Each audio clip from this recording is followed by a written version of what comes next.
அன்பார்ந்தவர்களே, ரமலான் எங்களை எத்திவிட்டது. நாங்கள் தான் அமலுடைய விடயத்தில் தூரத்தில் இருக்கிறோம். எனவே அன்பார்ந்தவர்களே, இந்த ரமலான் மாதம் என்பது ஷஹ்ரு ரமலான் அல்லதி உன்சில ஃபீஹில் குர்ஆன், குர்ஆன் இறங்கப்பட்ட மாதம். அதிக அளவிலான குர்ஆன்களை ஓதிக்கொள்ள வேண்டும். குர்ஆன் வசனங்கள் எல்லா நேரங்களிலும் எங்களுடைய நாவுகளில் ஜொலிக்க வேண்டும். உங்களுக்கு இலகுவான ஒரு முறையை நான் சொல்லித் தருகிறேன்.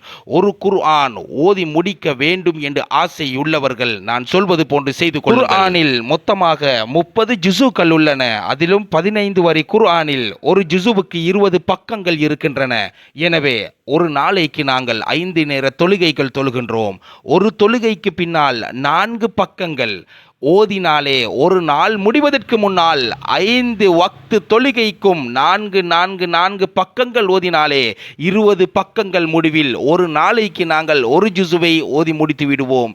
இது ஒரு இலகுவான ஒரு முறை. எனவே இன்ஷா அல்லாஹ் இந்த முறையை பின்பற்றி இந்த முறை ரமலானில் அனைவர்களும் ஒரு குர்ஆனை ஓதி முடிப்பதற்கு அல்லாஹ் எங்களுக்கு தௌஃபீக் செய்வானாக.